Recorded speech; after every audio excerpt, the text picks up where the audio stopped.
ओम नमो भगवते वासुदेवाय। श्री राधा कृष्णाभ्याम नमः।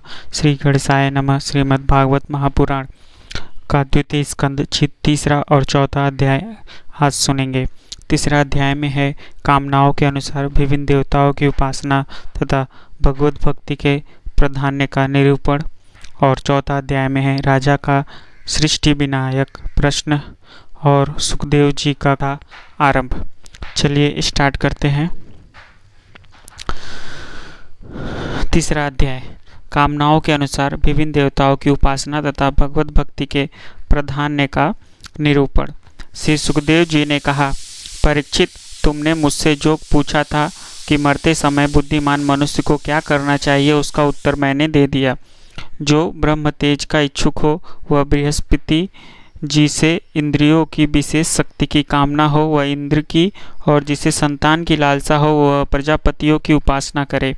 जिसे लक्ष्मी चाहिए वह माया देवी की, जिसे तेज चाहिए वह अग्नि की, जिसे धन चाहिए वह वसुआओं की, और जिस प्रभावशाली पुरुष को वीरता की चाह हो उसे कुंद्रों की उपासना करनी चाहिए। जिसे बहुत अन्न प्राप्त करने की इच्छा हो वह अदिति का, जिसे स्वर्ग की कामना हो वह अदिति के पुत्र देवताओं का, जिसे राज्य की अभिलाषा हो वह विश्व देवताओं का, और जो प्रजा को अपने अनुकूल बनाने की इच्छा रखता हो उसे साध्य देवताओं का आराधना करना चाहिए। आयु की इच्छा से अग्नि, अश्विनी कुमारों का, पुष्टि की इच्छा से पृथ्वी का, और प्रतिष्ठा की चाह हो तो लोक माता पृथ्वी और धौ आकाश का सेवन करना चाहिए। सौंदर्य की चाह से गंधर्वों की पत्नी की प्राप्ति के लिए उर्वशी अप्सरा की, और सबका स्वामी बनने के लिए ब्रह्मा की आराधना करनी चाहिए। जिसे यक्ष की इच्छा हो वह यज्ञ पुरुष की, जिसे खजाने की लालसा हो वह वरुण की, विद्या प्राप्त करने की आकांक्षा हो वह भगवान शंकर की, और पति पत्नी में परस्पर प्रेम बनाए रखने के लिए पार्वती जी की उपासना करनी चाहिए।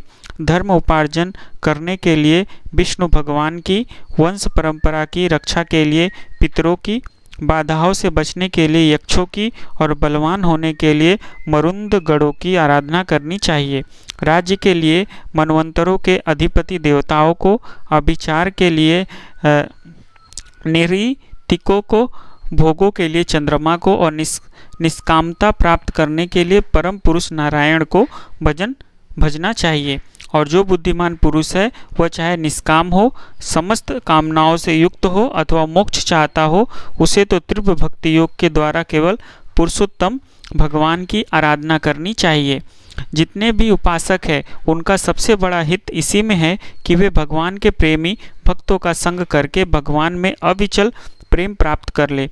ऐसे पुरुषों के सत्संग में जो भगवान की लीला कथाएं होती है उनसे उस दुर्लभ ज्ञान की प्राप्ति होती है जिससे संसार सागर की त्रिगुणमयी तरंग मालाओं के थपेड़े शांत हो जाते हैं। हृदय शुद्ध होकर आनंद का अनुभव होने लगता है। इंद्रियों के विषयों में आसक्त नहीं रहती। कैवल्य मोक्ष का सर्वसम्मत मार्ग भक्ति योग प्राप्त हो जाता है।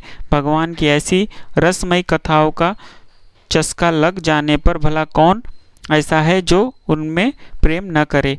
श्री सौनक जी ने कहा, सूत जी, राजा परीक्षित ने सुखदेव जी की यह बात सुनकर उनसे और क्या पूछा। वे तो सर्वज्ञ होने के साथ ही साथ मधुर वर्णन करने में भी बड़े निपुण थे। सूत जी, आप तो सब कुछ जानते हैं। हम लोग उनकी वह बातचीत बड़े प्रेम से सुनना चाहते हैं।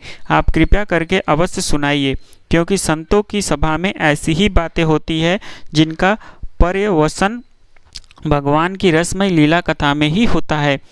पांडुनंदन महारथी राजा परीक्षित बड़े भगवत भक्त थे।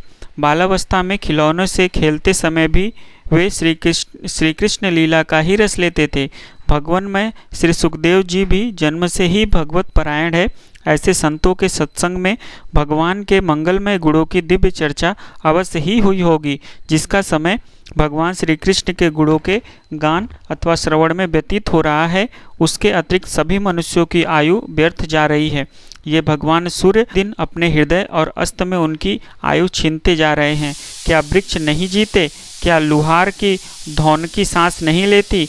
गांव के अन्य पालतू पशु क्या मनुष्य पशु की तरह खाते पीते या मैथुन नहीं करते? जिसके कान में भगवान श्री कृष्ण की लीला कथा कभी नहीं पड़ी, वह नर पशु, कुत्ते, ग्राम सुअक, सुकर, ऊंट और गधे से भी गया बीता है। सूत जी, जो मनुष्य भगवान श्री कृष्ण की कथा कभी नहीं सुनता, उसके कान विल के समान है। जो जीव भगवान की लीलाओं का गायन नहीं करती, वह मेंढक की जीभ के समान टर्टर करने वाली है। उसका तो न रहना ही अच्छा है।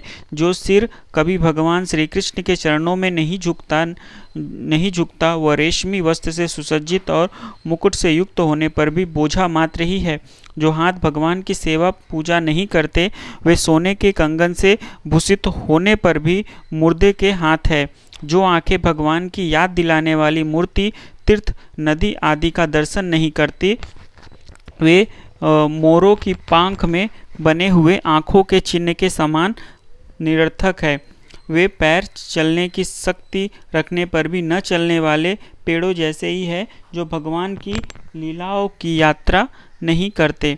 जिस मनुष्य के भगवत प्रेमी संतों के चरणों की धूल कभी सिर पर नहीं चढ़ाई, वह जीता हुआ भी मुर्दा है। जिस मनुष्य ने भगवान के चरणों पर चढ़ी हुई तुलसी की सुगंध लेकर उसकी सराहना नहीं की, वह श्वास लेता हुआ भी श्वास रहित शव है। सूत जी, वह हृदय नहीं लोहा है जो भगवान के मंगलमय नामों का श्रवण कीर्तन करने पर भी पिघलकर उन्हीं की ओर बह नहीं जाता। जिस समय हृदय पिघल जाता है, उस समय नेत्रों में आंसू छलकने लगते हैं और शरीर का रोम रोम खिल उठता है। प्रिय सूत जी, आपकी वाणी हमारे हृदय को मधुरता से भर देती है। इसलिए भगवान के परम भक्त आत्मविद्या विशारद श्री सुखदेव जी ने परीक्षित के सुंदर प्रश्न करने पर जो कुछ कहा, वह संवाद आप कृपया करके हम लोगों को सुनाइए। यहाँ पे हमारा तीसरा अध्याय खत्म होता है। अब हम लोग चौथा अध्याय, राजा का सृष्टि विषयक प्रश्न और श्री सुखदेव जी का कथा आरंभ। सूत जी कहते हैं, सुखदेव जी के वचन भगवत निश्चय कराने वाले थे।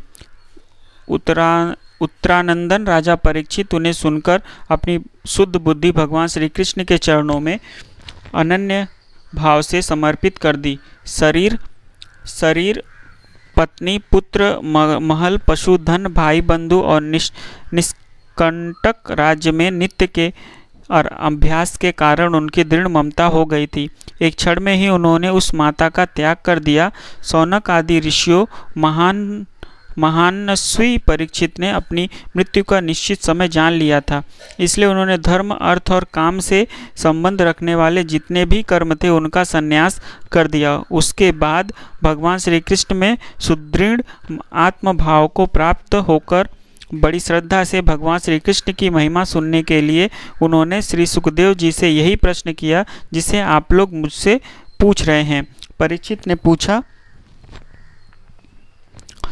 भगवत स्वरूप मुनिवर, आप परम पवित्र और सर्वज्ञ है। आपने जो कुछ कहा है वह सत्य एवं उचित है। आप जो जो भगवान की कथा कहते जा रहे हैं, तो मेरे अज्ञान का पर्दा फटता जा रहा है।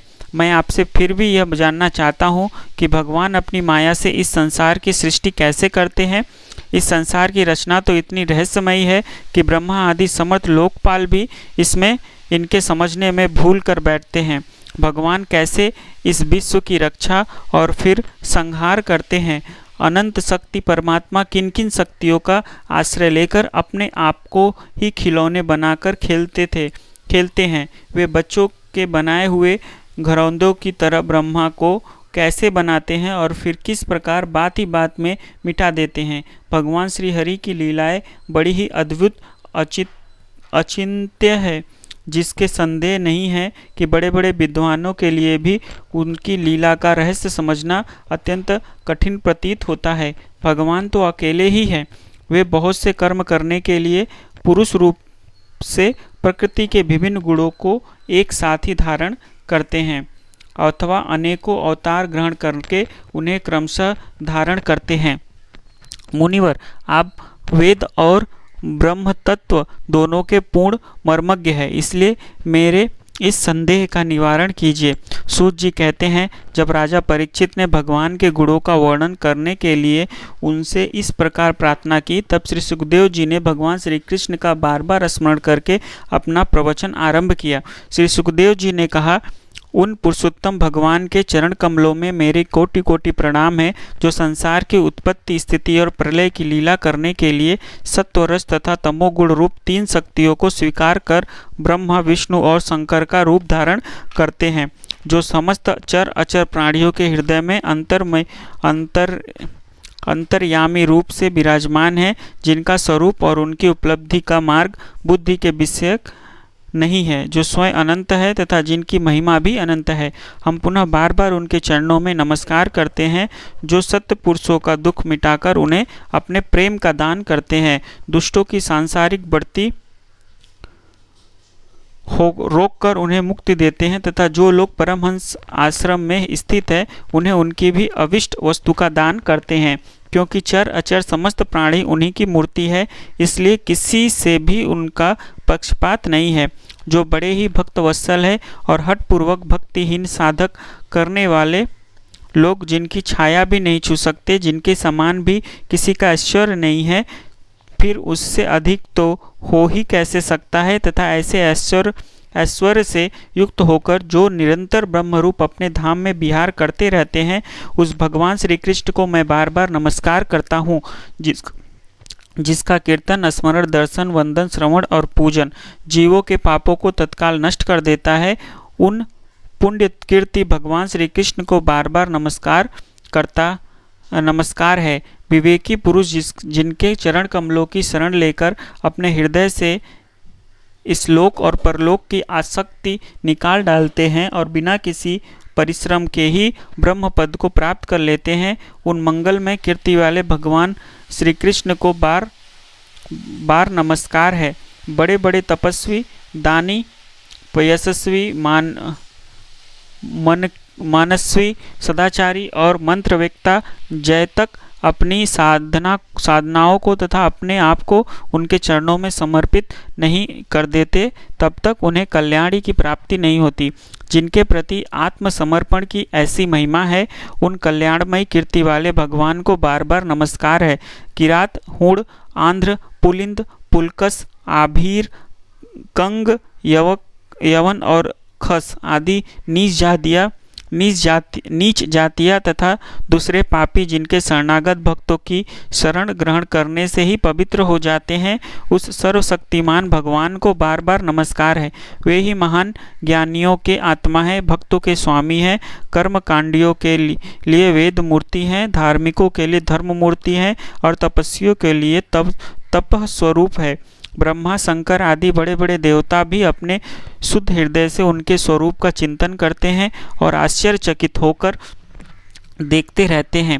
वे मुझ पर अपने अनुग्रह की प्रसाद की वर्षा करें, जो समस्त संपत्तियों की स्वामिनी लक्ष्मी देवी के पति हैं, समस्त यज्ञों के भोक्ता एवं फलदाता हैं, प्रजा के रक्षक हैं, सबके अंतर्यामी और समस्त लोकों के पालन करता है तथा पृथ्वी देव के स्वामी हैं, जिन्होंने यदि वंश में प्रकट होकर अंधक, वृक्षणी तथा यदुवंश के लोगों की रक्षा की है तथा जो उन लोगों के एकमात्र आश्रय रहे हैं, वे भक्त वत्सल संत जनों के सर्वस्त्र श्री कृष्ण मुझ पर प्रसन्न हो।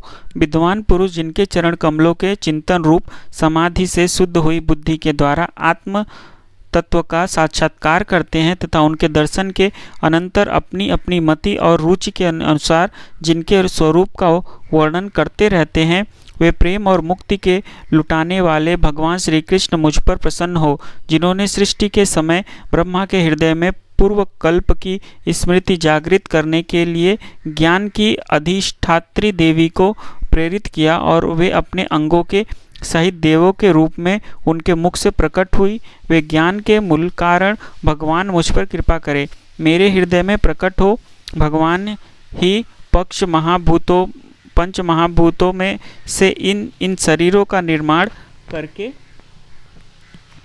इनमें जीव रूप से शयन करते हैं और 5 ज्ञानेंद्रिय, 5 कर्मेंद्रिय, 5 प्राण और 1 मन, इन 16 कलाओं से युक्त होकर इनके द्वारा 16 विषयों का भोग करते हैं। वे सर्वभूतमय भगवान मेरी वाणी को अपने गुणों से अलंकृत कर दे। संत पुरुष जिनके मुख कमल से मकरंद के समान झरती हुई ज्ञानमयी सुधा का पान करते रहते हैं, उन देवावतार सर्वज्ञ भगवान व्यास के चरणों में मेरा बार बार नमस्कार है। परीक्षित, वेदगण वेदगर्भ स्वयंभू ब्रह्मा ने नारद के प्रश्न करने पर ही यही बात कही थी, जिसका स्वयं भगवान नारायण उन्हें उपदेश दिया था, और वही मैं तुमसे कह रहा हूँ। प्रेम से बोलो राधे राधे, जय श्री कृष्ण। आज हमारा यहाँ पे चौथा अध्याय की समाप्ति होती है।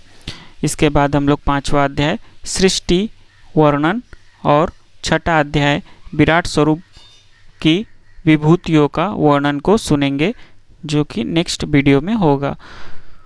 तब तक के लिए इतना ही। राधे राधे।